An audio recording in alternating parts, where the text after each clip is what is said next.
اور آپ کا غوث اعظم کا اس زمانے میں بہت، جیسے آج کے زمانے میں غوث اعظم کے بارے میں تعریف کرنے کی ضرورت نہیں، بتانے کی ضرورت نہیں ہے کہ کون ہے غوث اعظم. اس زمانے میں بھی آپ کا معاملہ وہی رہا. بتانے کی ضرورت نہیں ہے کہ بغداد کس کا ہے، بغداد میں اس وقت who's the ruler کون ہے، بتانے کی ضرورت نہیں ہے. بغداد کا نام لو غوث پاک سب سامنے آ جاتے ہیں. اس زمانے میں بھی ویسا تھا. تو ایک ولی تھے اس زمانے میں بھی، بڑے بڑے ولی تھے. غوث پاک کے زمانے میں بھی بڑے بڑے ولی تھے. ایک ولی تھے، آپ کو جلال آ گیا. بولے کیسے کہتا ہے محی الدین کہ وہ اس زمانے کا سب سے بڑا ولی ہے، اور بھی تو ولی ہے، وہی اکیلا تھوڑی. بولے آج جا کر اس کو سبق سکھاؤں گا. ایک ولی کو خیال آیا، اللہ والے کو ایک خیال آیا کہ وہی نہیں، میں بھی تو ولی ہوں، تو تھوڑا سا آج جا کے مل لیتا ہوں، تھوڑا سا دیکھ لیتا ہوں. تو شیر کے اوپر بیٹھ گئے. ولی جو تھے شیر کے اوپر بیٹھے، اور چابک جو تھی وہ سانپ کی تھی ان کے پاس.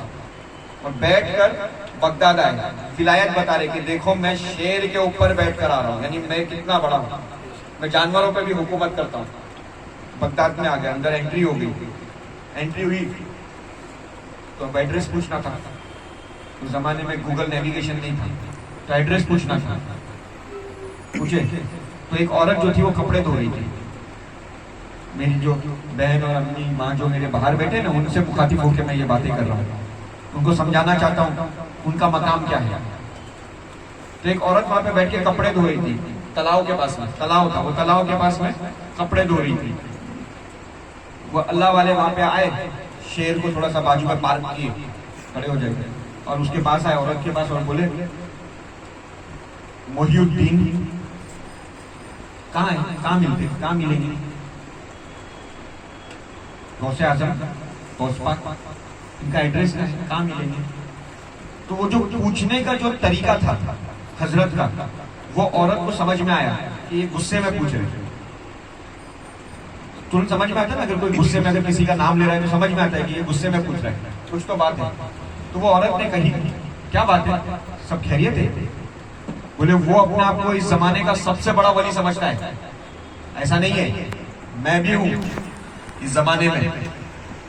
تو بولے اچھی بات ہے، آپ بھی اللہ والے ہیں؟ بولے ہاں میں بھی اللہ والا ہوں. عورت نے کہا اچھا تو آپ کو قرآن آتا ہے؟ بولے ہاں آتا ہے. تو بولے سورہ فاتحہ پڑھ کے سنائیے نا ذرا. عورت بول رہی ہے اللہ والے کون ہے؟ وہ اللہ والا جو شیر کے اوپر بیٹھ کر آیا. کیا مقام رکھتا ہوگا جب جانوروں پہ حکومت کر رہا ہے. بولے ذرا الحمدللہ سنا دیجیے. بولے اچھا کیا بڑی بات ہے. تو الحمدللہ سورہ پورا سنا دیا، الحمدللہ رب العالمین پورا سنا دیا. بولے عورت نے کہی بہت خوب، سبحان اللہ، اگر آپ کی اجازت ہو تو میں بھی سناؤں الحمدللہ کا سورہ. آپ نے سنا ہے نا، اب میں بھی سنا دیتی ہوں اگر آپ اجازت دے تو. اللہ والے نے کہا ہاں ٹھیک ہے سنا دے. تو جس تلاؤ پہ بیٹھ کے وہ کپڑے دھو رہی تھی نا، وہ تلاؤ کا پانی سوکھا ہوا تھا، اور وہاں پہ وہ کپڑے دھو رہی تھی. گرمی کا موسم تھا. اب وہ عورت کی باری آئی الحمدللہ پڑھنے کی. جیسی ہی وہ عورت نے الحمدللہ رب العالمین اتنا پڑھی، تلاؤ کا پانی لہرانے لگا اور ایسا اوپر آنے لگ گیا. تلاؤ پورا پانی سے لب بھر گیا اور پانی پورا باہر آنے لگا. اللہ والے نے دیکھے اور بولے یہ کیا ہے؟ بولے یہی تو فرق ہے، تم نے الحمدللہ پڑھا، اس کو سمجھے نہیں. میں نے الحمدللہ صرف الحمدللہ کو سمجھ گئی تو پانی حوض بھرنے لگ گیا، لاٹے مارنے لگا، بھر کر آ گیا. بولے جس کو ملنے تم جا رہے ہو اسی بادشاہ کی میں ادنا غلام مرید ہوں.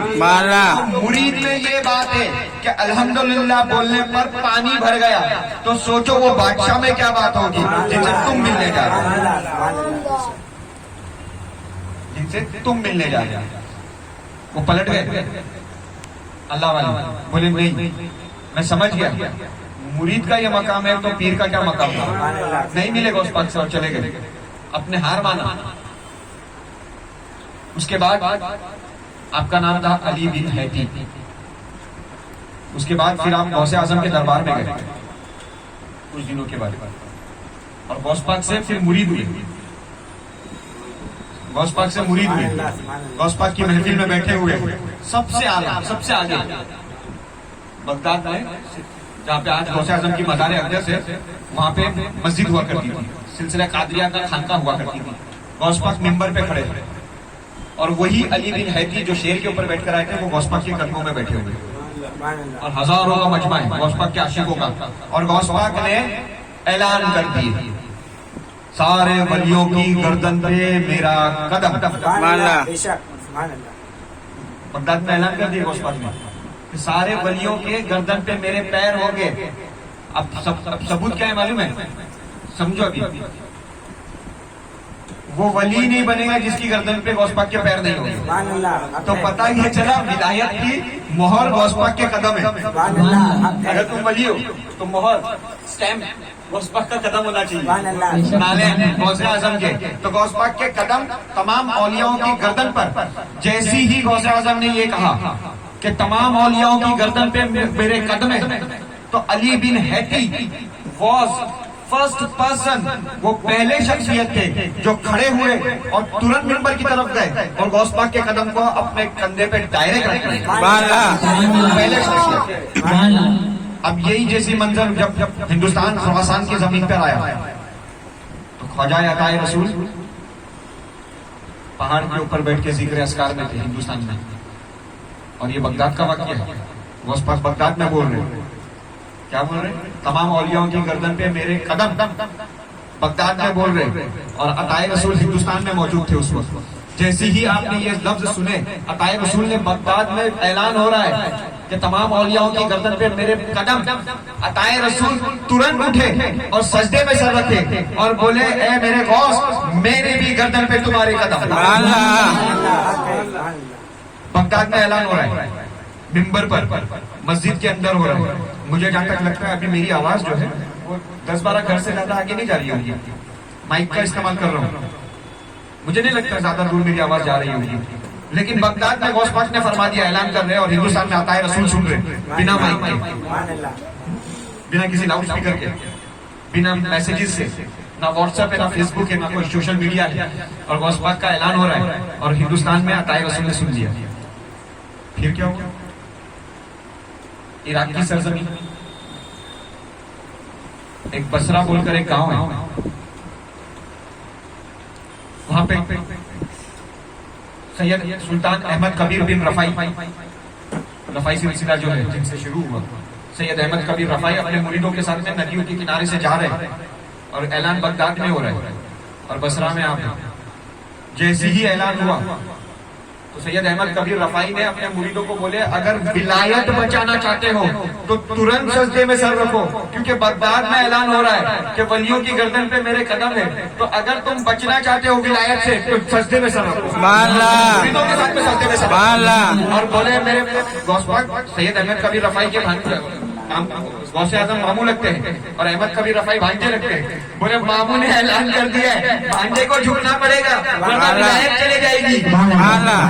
نعرہ تکبیر, نعرہ رسالت, غوث کا دامن, غوث کا دامن, خواجہ کا دامن, پیر کا دامن. بغداد میں اعلان ہو رہا ہے, اگر ولایت بچانا ہے تو سجدے میں سر رکھو, اپنی گردنوں کو جھکاؤ ورنہ چلے جائے گی اپنی ولایت. کون ہے غوث اعظم؟ ہی اعلان کرنے والا کون ہے؟ تو پتا چلا. اب کہاں سے ثابت کروں, قرآن سے کروں, حدیث سے کروں, روایتوں سے کروں, کہاں سے ثابت کروں کون ہے؟ روایتوں میں آتا ہے, قرآن میں آتا ہے, حدیث میں آتا ہے کہ جب بندہ میرے ذکر میں گم ہو جاتا ہے, جب ذکر کرنے لگتا ہے, مجھ سے محبت کرنے لگتا ہے, تو قرآن کی آیت آتی ہے تیسرے بارے میں, فَاذْكُرُونِي أَذْكُرْكُمْ أَلَا تَغْفِرُونَ, تو میرا ذکر کر میں تیری فکر کروں گا, تو میرا ناشکری ادا مت کر میں تیرا چرچا کروں گا. قیامت تک کے غوث پاک کا چرچا ہو رہا ہے. کون کر رہا ہے؟ اللہ کر رہا ہے. کیوں کر رہا ہے؟ کیونکہ غوث اعظم اللہ کے ذکر میں گم ہے. تو میرا ذکر کر میں تیری فکر کروں گا, تو میرا ناشکری ادا مت کر میں تیرا چرچا کروں گا. قرآن کی آیت کو پورا مکمل طور پہ غوث اعظم ثابت کر رہے. قیامت تک غوث پاک کا نام لیتے رہیں گے لوگ, چرچا ہوتا رہے گا. اور پھر کیا ہے؟ اعلان کیے اور تمام اولیاءوں نے اپنی گردنوں کو کیوں جھکا دیا؟ کیونکہ قرآن اور حدیث میں آتا ہے کہ جب اللہ کا بندہ جب اللہ کا ذکر میں گم ہو جاتا ہے تو اللہ فرماتا ہے کہ میں اس کی آنکھ بن جاتا ہوں جس سے وہ دیکھتا ہے، میں زبان بن جاتا ہوں جس سے وہ بولتا ہے، میں کان بن جاتا ہوں جس سے وہ سنتا ہے، میں اس کے ہاتھ بن جاتا ہوں جس سے وہ کام کرتا ہے، میں اس کے پیر بن جاتا ہوں جس سے وہ چلتا ہے، سراپا بندہ نہیں، پھر میں ہو جاتا ہوں اور وہ اور میں ایک ہو جاتے ہیں۔ اس لیے جب غوث پاک کی زبان سے جب غوث پاک نے یہ کہا کہ تمام اولیاء کی گردن پہ میرے قدم، تو تمام اولیاء کو جھکنا پڑا، کیونکہ غوث اعظم کی زبان سے خدا بول رہا تھا، خدا بول رہا تھا۔ اس کے لیے سارے اولیاء نے اپنی گردن کو جھکائے اور قیامت تک اپنی اپنی گردنوں کو جھکاتے رہے۔ میرے سلسلے کا قانون یہ ہے، میں جس سلسلے سے سلسلہ قادریہ کا، ہمارا قانون ہے کہ جب بھی غوث پاک کا نام آتا ہے تو ہم لوگ اپنے اپنے کندھوں کو تھوڑا سا ایسا جھکا دیتے ہیں، سرکار ہمارے بھی قدم پہ رکھیں، ہمارے بھی کندھوں پہ آپ کا قدم آ جائے، ہماری خوش نصیبی ہو جائے۔ تو ہم لوگ بھی اگر آپ دیکھو گے تو غوث پاک کا نام لیتے تو تھوڑا جھکتے ہیں، اپنے آپ کو بچا لیتے ہیں، بچانا ہے نا تو جھکنا ہی پڑے گا۔ اس لیے جب بھی غوث پاک کا نام آئے تو تھوڑا سا ہلکا سا اپنے سروں کو جھکایا کرو تاکہ بچے رہو۔ ایک محبت ثبوت بھی ہے نا کہ محبت کرتے ہیں آپ سے، ثبوت دینا پڑتا ہے نا، میں محبت کرتا ہوں۔ لوگ پوچھتے ہیں کیا ثبوت ہے آپ محبت کرتے ہیں؟ بس میں اپنی گردن کو جھکا کے یہ سب سے بڑا ثبوت ہے کہ میں محبت کرتا ہوں، ورنہ محبت کے لیے تو کوئی ثبوت نہیں دے سکتے۔ کتنی کرتے، کیسے کرتے، کیوں کرتے نہیں بتا سکتے، ہاں بس اتنا ہے کہ عزت کرتے ہیں اس لیے سر جھکاتے ہیں، یہی ثبوت ہے سب سے بڑا۔ جھک جانا، اپنے سر کو خم کر دینا، اپنے سر کو جھکا دینا، اس سے بڑھ کر کچھ نہیں کسی ولی کے لیے۔ کون ہے ولی؟ اللہ کا دوست ہے۔